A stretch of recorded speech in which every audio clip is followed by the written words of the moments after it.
নদীপাড়ের এই চর এলাকায় ২৮ বছর ধরে বসবাস করছে ২০০ পরিবার। এখানে ২,০০০ মানুষের বসতি গড়ে উঠলেও নেই কোনো আধুনিক নাগরিক সুবিধা। বিশেষ করে আজও সেখানে পৌঁছায়নি বিদ্যুৎ, তবে কিছু বাড়িতে আছে সৌরবিদ্যুৎ। চরটির মানুষজনের প্রধান আয়ের উৎস কৃষিকাজ ও মাছ ধরা, কিন্তু তাদের জীবনযাত্রায় নেই কোনো স্থিতিশীলতা। চর থেকে শহরে যেতে পাড়ি দিতে হয় ইঞ্জিন চালিত নৌকায়, নদীর পাড়ে যেতে হয় আঁকাবাঁকা ফসলি জমির মধ্য দিয়েই।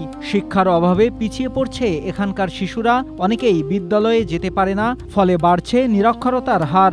এখানে মনে করেন সমস্যা প্রধান কারণ হয়েছে পড়ালেখার অনেক সমস্যা, তারপর হচ্ছে বিদ্যুৎ বিল নাই, কারণ অনেক ফেস করতে হয়, রাস্তা চলাফেরাও করতে মানুষের অনেক কষ্ট হয়।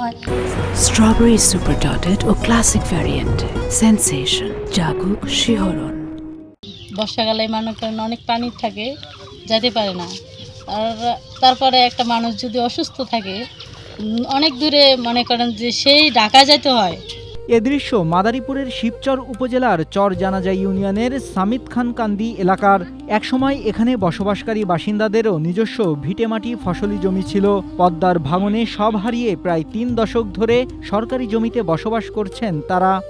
বিদ্যুৎ যদি থাকতো তাহলে আমাকে একটু সুবিধা ভালো হতো, আমরা একটু সুখে শান্তিতে থাকতে পারতাম। আমার গোহানের সমস্যা, এখানে রোডের দরকার, চলাচলের দরকার, ব্রিজ দরকার। এখানে থাকলে আমরা এইভাবে ডাক্তার ওই যে অসুখ বিসুখ হইলে আমরা যাইতে পারি না, দূরে কোনো জায়গায় রোড নাই, ঘাট নাই।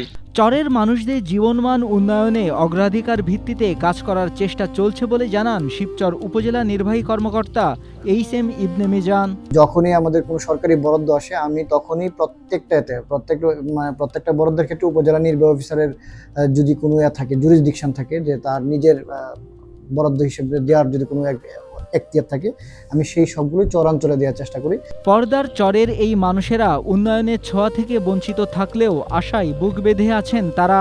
তাদের দাবি দ্রুত বিদ্যুৎ, শিক্ষা ও চিকিৎসা ব্যবস্থার উন্নয়ন করা হোক, যাতে তারা স্বাভাবিক জীবনযাপন করতে পারেন। Desk report, Asia post.